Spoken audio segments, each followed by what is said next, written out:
Example number 11 છે, I think A number 3 જેવો દાખલો છે, બરાબર છે. એક્ઝામ્પલ નંબર 11 હું તમને ગણાવી દઉં. તો એમાં એ બી સી હતા, એ સી ને બદલે એક્સ આપ્યો છે, એ અને બી ગણો છે.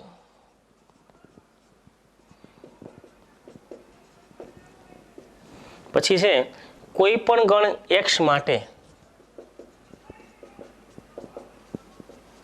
એક્સ માટે જો એ છેદ એક્સ બરાબર બી છેદ એક્સ બરાબર નોટ 5, એ અને એક્સ નો છેદગણ અને બી નો એક્સ નો છેદગણ ખાલી ગણ નથી. એમ કોઈ ગણ એવો છે કે એના એ અને બી બે છેદગણ ખાલી ગણ નથી, અને ટૂંકમાં એનો છેદગણ ઇક્વલ આપ્યો એ યાદ રાખવાનું છે. અને એ યોગ એક્સ બી યોગ એક્સ, તો સાબિત કરો કે એ બરાબર બી. આવું તો આપણે આગળ શીખી ગયા છે. આ દાખલો એમાં સી હતો, આમાં એક્સ છે. સૂચના કીધીશ કે સૂચનું કીધું છે આમ વિભાજનના નિયમનો ઉપયોગ કરો. સૂચના આપેલી છે, સૂચન આપેલું છે કે એ બરાબર એ છેદ એ યોગ એક્સ, બી બરાબર બી છેદ બી યોગ એક્સ, અને વિભાજન ના નિયમનો ઉપયોગ કરો. સૂચના ન આપેલું હોય તો તમને ખ્યાલ આવી જવો જોઈએ બેટા, બરાબર. તમને આપેલું છે એનો યોગ ગણ ઇક્વલ છે કોઈ ગણ સાથે એ અને બી નો, એનો છેદગણ છે એ પણ ઇક્વલ છે, આ છેદગણ ઇક્વલ છે, અહીં યોગગણ પણ ઇક્વલ છે. હવે આની પહેલા એકવાર આ દાખલો આવી ગયો છે, એમાં સી હતો, સી દાખલા નંબર 3 છે, સી હતો, અહીં એક્સ છે. હવે તમને ખ્યાલ છે એ બરાબર બી સાબિત કરવું છે ને, તો બે બાજુ આની બે બાજુ હું શું લઈશ, એકવાર એનો છેદ લઈશ અને એકવાર બીનો છેદ લઈશ, રેડી, અને રિઝલ્ટ આપણે મેળવશું. જો અહીં શું આપેલું છે કે એ છેદ એક્સ બરાબર બી છેદ એક્સ, ખાલી ગણ નથી એમ, નંબર 1. હવે પહેલા આની વાત કરું. હવે એ યોગ એક્સ બરાબર બી યોગ એક્સ પરથી ચાલો એ બરાબર બી સાબિત કરવું ને, એટલે પેલા બે બાજુ એ નો છેદ લઈ, પછી બે બાજુ કોનો છેદ લઈ, બી નો છેદ લઈ, બરાબર. ચાલો બે બાજુ એ નો છેદ લઉં છું, એ છેદ એ યોગ એક્સ, એ છેદ બી યોગ એક્સ. ચાલો અહીંયા એ છેદ એ યોગના યોગ, એ છેદ એક્સ, અહીંયા એ છેદ બી યોગના યોગ, એ છેદ એક્સ. ચલો એ છેદ એ એટલે એ પોતે, એ છેદ એક્સ, બરાબર. અહીંયા શું થયું, એ છેદ બી યોગ એ છેદ એક્સ. હવે એ ગણ સાથે એ છેદ એક્સ તમે એડ કરો તો એ જ આવે, એ યોગ એ છેદ એક્સ એટલે કોણ થાય, એ પોતે, બરાબર. હે આ જો એ હોય કોઈ એક ગણ છે, આ કોઈ એક્સ ગણ છે, આ છે એ છેદ એક્સ. જો આ એ આને શું કહે, એ છેદ એક્સ કહે ને બેટા, આ એ છેદ એક્સ છે એનો આ એ સાથે યોગ કરો તો શું થાય, એ ગણ પોતે જ થયા, એટલે આ થઈ ગયું એ. કારણ કે એ છેદ એક્સ છે ને, એ છેદ એક્સ એ એનો ઉપગણ છે, એટલે એનો યોગગણ એ જ થઈ, બરાબર. એ બરાબર એ છેદ બી યોગ એ છેદ એક્સ, અને નંબર 2 આપી દઉં, રેડી. હવે આપણે શું કીધું, એકવાર મેં આની બે બાજુ એ નો છેદ લીધો ને, હવે એનો બી નો છેદ લીધો, કે રકમમાં લખેલું છે, તમે સૂચનામાં ન લખેલું તો તમને ખબર હોવી જોઈએ, જે તમારે ઇક્વલ સાબિત કરવા હોય ને એ એક વાર છેદમાં લેવાનું, બરાબર. તથા એ યોગ એક્સ બરાબર બી યોગ એક્સ પરથી, ચાલો હું બે બાજુ બી નો છેદ લઈ લઉં, બી છેદ એ યોગ એક્સ, બી છેદ બી યોગ એક્સ. તો બી છેદ એ એટલે એ છેદ બી જ લખું છું, ક્રમનું મહત્વ નથી છેદગણમાં, બરાબર, યોગનો યોગ. બી છેદ એક્સ એમ જ, બી છેદ બી યોગ બી છેદ એક્સ. હવે એ છેદ બી અહીંયા તમે જરાક જોજો, આ બી છેદ એક્સ છે ને, આ બી છેદ એક્સ અહીંયા શું લખી શકાય? એ છેદ એક્સ લખી શકાય કે નહીં? જોઈ લો, બી છેદ એક્સ બરાબર એ છેદ એક્સ છે, તો બી છેદ એક્સ છે ને એ હું લખી શકું એ છેદ એક્સ નંબર 1 ઉપરથી. આ બી છેદ બી એટલે તો બી પોતે જ ગણ થઈ, યોગ બી છેદ એક્સ. નંબર 1 નો ઉપયોગ કર્યો હોય, એ રીઝન આપી દઉં છું. નંબર 1 ઉપરથી બી છેદ એક્સ હોય, અહીંયા એ છેદ એક્સ લખ્યું મેં. રેડી? ચલો, આ એ છેદ બી યોગ એ છેદ એક્સ. કોઈ પણ ગણ હોય એનો કોઈ એનો છેદગણ ઉમેરતી ગણ પોતે જ થાય, બી જ થાય. હમણાં સમજાયું કેમાં એક લખ્યું એ યોગ એ છેદ એક્સ એટલે એ જ, એમ બી યોગ બી છેદ એક્સ એટલે બી જ થાય. તો નંબર 2 પરિણામ 1 અને નંબર 3 સોરી 2 તો છે ને નંબર 3 પરિણામ 2 and 3 પરથી શું થાય જોજી? એ છેદ બી યોગ એ છેદ એક્સ એને એ કીધો છે, બરાબર છે, આ રીતે, બરાબર, આને એ કીધો છે, અને આને આપણે શું કીધું છે? આને બી કીધું છે. તો આ તો બે ઇક્વલ્સ, તો એ બરાબર બી થાય, જે સાબિત થાય છે.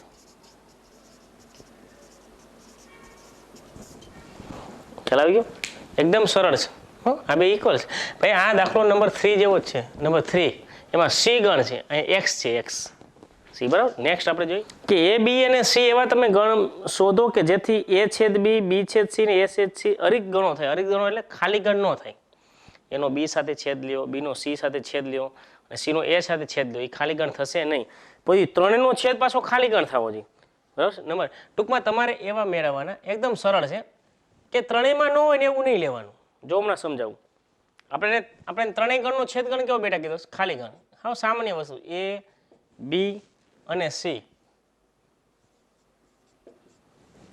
એવા શોધો કે જેથી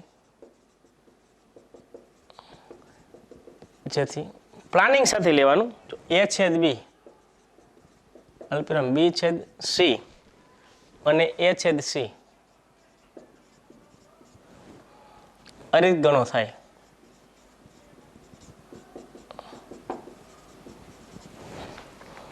અને એ છેદ બી છેદ સી ઇક્વલ 5 બને.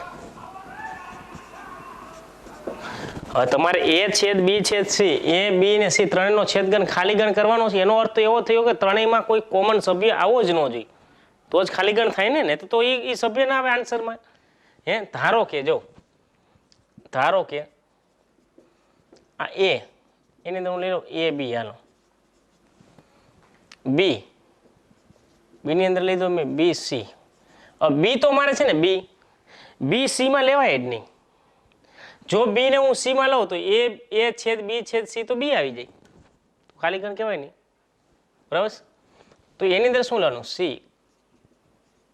એક આમાંથી લ્યો એ, એક આમાંથી લ્યો સી અને એક વધારાનો ડી લઈ લ્યો. આમ અહીં જો, અહીં આ એ છેદ બી, ચલો એ છેદ બી શું મળશે? એ બી છેદ બી સી, એટલે આન્સર આવશે બી, અને ખાલી ગણ કહેવાય નહીં, બરાબર ને. અરિક્ત એટલે ખાલી ગણ ન હોય. તો મેં વાત કરી એકવાર, રિક્ત એટલે ખાલી, અરિક્ત એટલે ખાલી ગણ ન હોય, એટલે ખાલી ગણ નથી. જો પછી હવે તમે બી છેદ સી લ્યો, બી છેદ સી, ચલો બી એટલે બી સી છેદ સી એટલે એસ સી ડી, આ બેનો છેદગણ સી, એ પણ ખાલી ગણ નથી. જો અને એ છેદ સી લઈ લ્યો, એ એટલે એ બી છેદ સી એટલે એસી ડી. રેડી? ચલો એ બેમાં કોણ? એ પણ ખાલી ગણ નથી. જો બરાબર ને. એટલે એ છેદ બી, બી છેદ સી, એ છેદ સી, એ ત્રણેય અરિક ગણો થાય. એ ત્રણેય અરિક ગણો છે. આમ એ છેદ બી બી છેદ સી અને સી છેદ એ અરિક્ત ગણો છે. અરિક્ત ગણો છે એટલે ખાલી ગણ નથી ટૂંકમાં એમ. પણ એ છેદ બી છેદ સી એ એટલે એ બી છેદ બી એટલે બીસી છેદ સી એટલે એસીડી. તમે જોઈ શકો ત્રણેયમાં એવું કાંઈ છે નહીં. જો આ એ ત્રણેયમાં છે નહીં, આમાં છે, અહીંયા નથી. બી આમાં બેમાં છે, આમાં નથી. સી આ બંનેમાં છે, અહીંયા નથી. એનો અર્થ એમ કે શું થયું? ખાલી ગણ. એકદમ સરળ છે. ત્રણેયનો છેદગણ તમારે ખાલી ગણ લેવાનો. એનો અર્થ એવો થઈ ગયો ફાઇનલ છે. ત્રણેયમાં એક એવો સભ્ય તો કોમન હોવો જ ન જોઈએ. બરાબર, એક સભ્ય કોમન ન આવવો જોઈએ. આડા હવડા અલ્ટરનેટ મૂકો એટલે આન્સર આવી જાય તમને. નંબર 13 છે વ્યવહારિક કુલ પ્રશ્ન છે. એક શાળાના 600 વિદ્યાર્થીઓના સર્વેક્ષણમાં 600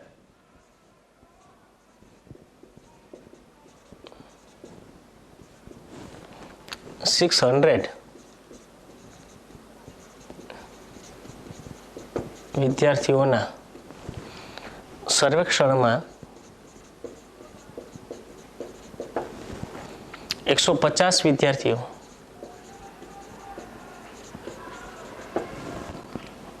ચા પીતા હતા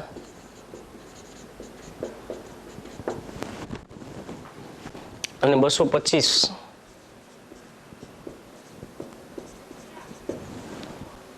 કોફી પીતા હતા.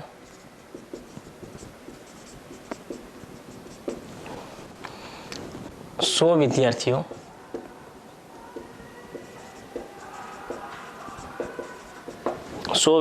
ચા અને કોફી બંને પીતા હતા.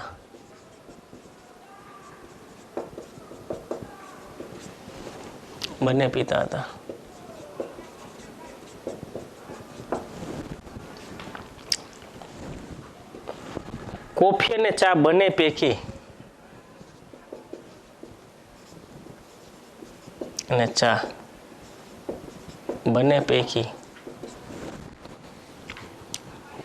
કઈ પણ નહીં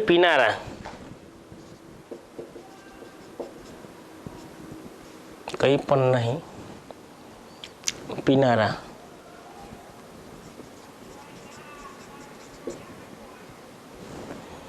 વિદ્યાર્થીઓની સંખ્યા શોધો.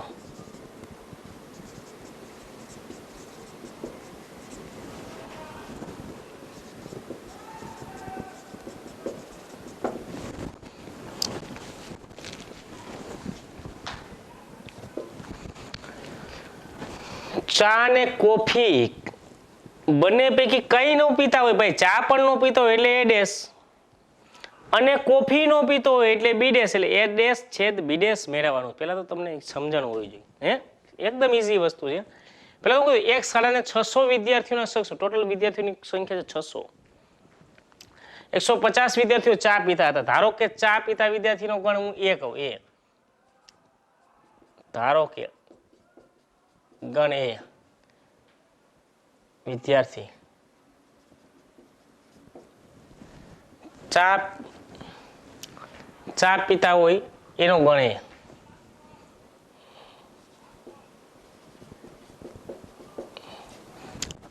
ચા પીતા હોય એ વિદ્યાર્થીના ગણને આપણે નામ એ આપી. ગણ બી વિદ્યાર્થી કોફી પીતા હોય એને નામ આપી બી. જો એક શાળાના 600 વિદ્યાર્થીઓના સંરક્ષણમાં 150 વિદ્યાર્થીઓ ચા પીતા હતા. એટલે નંબર ઓફ એ 150, ચા પીનાર 150 વિદ્યાર્થીઓ, તેથી નંબર ઓફ એ 150. 250 કોફી પીતા હતા. નંબર બી 225 કોફી પીતા હતા. 100 વિદ્યાર્થીઓ ચા અને કોફી બંને પીતા હતા તથા નંબર ઓફ એ યોગ બી એ છેદ બી બરાબર 100 વિદ્યાર્થીઓ. તો કોફી અને ચા બંને પૈકી કઈ પણ નહીં પીનારા માટે નંબર ઓફ, જો ચા નો પીતો હોય ને એ ડેશ, કોફી નો પીતો હોય ને બી ડેશ, કોફી અને ચા બને અને એટલે છેદ ક્વેશ્ચન. એ ડેશ છેદ બી ડેશ મેળવવાના. ટોટલ સ્ટુડન્ટ 600 વિદ્યાર્થીઓ હશે. એટલે આખો સાર્વત્રિક ગણ યુ તમને આપેલો છે. Number of U 600. Ready? Number of you. આપણે આ દાખલો ઓના જેવું ને એ યોગ બી નથી આપેલા તમને. એ યોગ બી 600 નથી આપેલા બેટા. 600 સ્ટુડન્ટમાંથી એવા પણ સ્ટુડન્ટ છે જે કંઈ પણ પીતા નથી. એટલે એ યોગ બીમાં તો નો જ આવે ને. સમજાય ને બધીને? એ યોગ બી તો ઓછામાં ઓછું એક તો પીતો જ હોય એમ. કે કોઈ ચા પીતો હોય, કોઈ કોફી પીતો હોય. પણ ચા અને કોફી બંને નથી પીતા. ટોટલ 600 સ્ટુડન્ટ છે, એમાંથી અમુક એવા સ્ટુડન્ટ છે જે બંનેમાંથી કોઈ પીતું નથી. એટલે એ ડેશ છે બી ડેશ. અહીં નંબર ઓફ યુ 600 છે આપું લઈને. હવે તમારે આ મેળવવાનું છે. તો દ મોર્ગનનો નિયમ દ્વારા આપણે મેળવી શકીએ. જો હવે નંબર ઓફ એ ડેશ છેદ બી ડેશ. ચાલો, દ મોર્ગનનો નિયમ શું હતો? કે એ ડેશનું સાદું એ, છેદનો યોગ, બી ડેશનો બી. અહીંયા માથે કાંઈ નથી તો માથે ડેશ નંબર એ તો સંખ્યા બતાવે છે. દ મોર્ગનનો નિયમમાં હતું જો એ ડેશ છેદ બી ડેશ. હું વારંવાર કહેતો ભાઈ, ડેશ તો સિમ્પલ, છેદ યોગ બી ડેશ સિમ્પલ. અહીંયા માથે કાંઈ છે નહીં, ઓલ ડેશ. આ ઓલ ઉપર તો કાંઈ નથી ને, અહીંયા તો કાંઈ નથી ને. જો તો અહીં ડેશ આવે. ત્યાં ડેશ હોય ત્યાં કાંઈ ન આવે. આખા કાઉન્સ ઉપર બી ડેશ ઉપર નથી કહેતો હું. રેડી ને? આમ હવે કોઈ પણનો ડેશ હોય એટલે યુ માંથી એને બાદ કરી શકાય. હે, આને આમ કહેવાય એ યોગ બી નો ડેશ. કોઈ પણનો ડેશ એટલે યુ માંથી ઈ બાદ બી. તો નંબર ઓફ યુની સંખ્યા તો આપણી પાસે છે 600. જો રેડી? અહીંયા પછી કિંમત મૂકી દઉં. આનું સૂત્ર મોરો, એ યોગ બીનું સૂત્ર બોલો જી, જેમ કાઉન્સમાં number of A plus number of B minus number of A છેદ બી. એમ number of U 600, number of A 150 કાઉન્સમાં plus number of B 225, number of A છેદ બી 100. તો 600 માઇનસ, ચલો 150 માંથી 150 ને 225, 225 ને 50 એટલે 275. ટોટલ વચ્ચે 325. 325 સ્ટુડન્ટ એવા છે જે ચા અને કોફી પૈકી કાંઈ પણ નથી પીતા. હે, ચા અને કોફી પૈકી કંઈ પીતા નથી. ચાલો આની મારે વેન આકૃતિ બનાવી હોય તો જામ બને.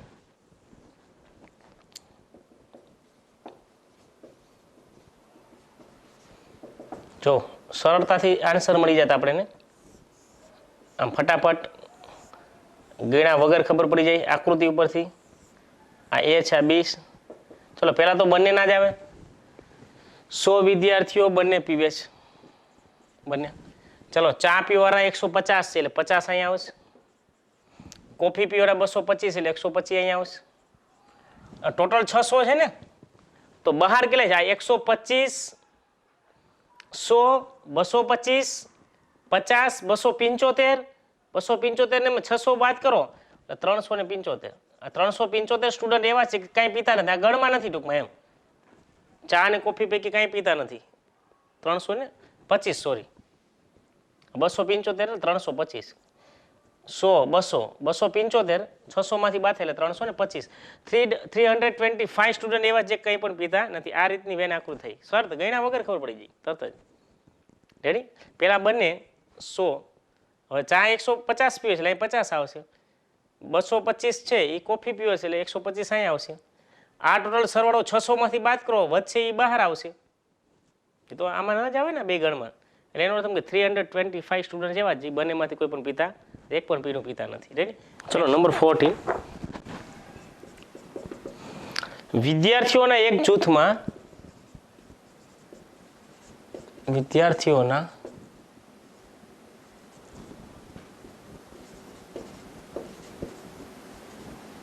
એક જૂથમાં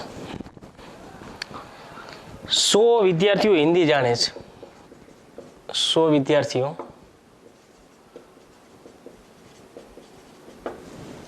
હિન્દી જાણે છે.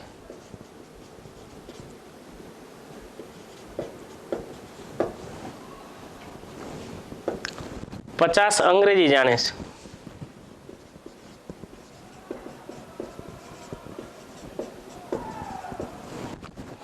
અને 25 બંને ભાષા જાણે છે. 25 છે એ બંને ભાષા જાણે એટલે છેદગણ થયું ને, બરાબર.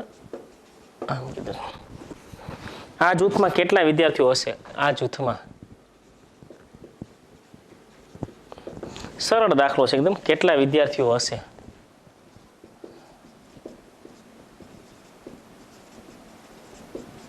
કેટલા વિદ્યાર્થીઓ હશે? વિદ્યાર્થીઓનું ગ્રુપ છે બેટા. એ વિદ્યાર્થીના ગ્રુપમાં 100 સ્ટુડન્ટ એવા છે કે હિન્દી જાણે છે, 50 એવા છે જે અંગ્રેજી જાણે છે, અને 25 એવા સ્ટુડન્ટ પણ છે જે બંને ભાષાઓ જાણે છે. તો આ જૂથમાં કેટલા વિદ્યાર્થીઓ છે? તો ઘણા વિદ્યાર્થીને એમ થાય કે 100 ને 50 ને 25 એટલે આઈ થિંક 175 સ્ટુડન્ટ છે. નહીં, એમ ન બને બેટા. આ બંને ભાષા જાણનાર વિદ્યાર્થીઓ છે. આ 100 વિદ્યાર્થીમાંથી અમુક એવા પણ સ્ટુડન્ટ હશે જે બંને ભાષા જાણતા હોય ને. જો આનું સરળતાથી એકદમ સિમ્પલ વેન આકૃતિ તરત જ દાખલો થઈ જાય. જો આવા દાખલા નાના હા વેન આકૃતિથી. આપણી પાસે 2 ગણ છે. એક ગણ કયો છે? એ, જે હિન્દી ભાષા જાણે છે. બીજો ગણ છે બી, જે અંગ્રેજી ભાષા જાણે. ચાલો પહેલા તો 25 બંને ભાષા જાણે છે એટલે 25 અહીંયા આવશે. એ હું વારંવાર તમને કહું છું. હવે તો 100 વિદ્યાર્થી હિન્દી જાણે તો 75 અહીંયા આવશે. થઈ ગયા 100 વિદ્યાર્થી હિન્દી જાણે છે, 50 અંગ્રેજી જાણે છે એટલે 25 અહીંયા આવશે. 25 ચાલો જી. તો આ જૂથમાં કેટલા વિદ્યાર્થી થયા? તો કુલ વિદ્યાર્થી એ યોગ બી 75 પ્લસ 25 પ્લસ 25 125. That's all. એકદમ ઇઝી બની જાય એના આકૃતિથી. જો મગજમાં સમજાય તો 25. ચાલો ધારો કે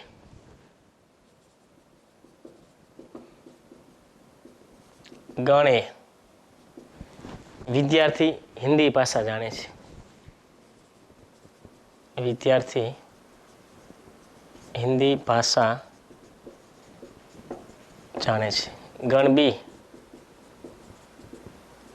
વિદ્યાર્થી અંગ્રેજી ભાષા જાણે છે. બરાબર. વિદ્યાર્થી હિન્દી ભાષા જાણે છે, વિદ્યાર્થી અંગ્રેજી ભાષા જાણે છે. તમને શું શું આપેલું છે? 100 વિદ્યાર્થીઓ હિન્દી ભાષા જાણે છે. Number of A 100. 50 અંગ્રેજી ભાષા જાણે છે. Number of B 50. 25 બંને ભાષા જાણે છે તથા નંબર ઓફ એ છેદ બી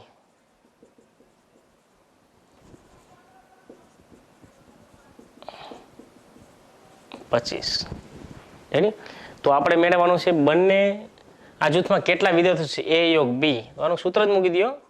number of A plus number of B minus number of A યોગ બી. સૂત્ર જ છે ને 25. નંબર ઓફ એ છેદ બી નું સૂત્ર શું છે?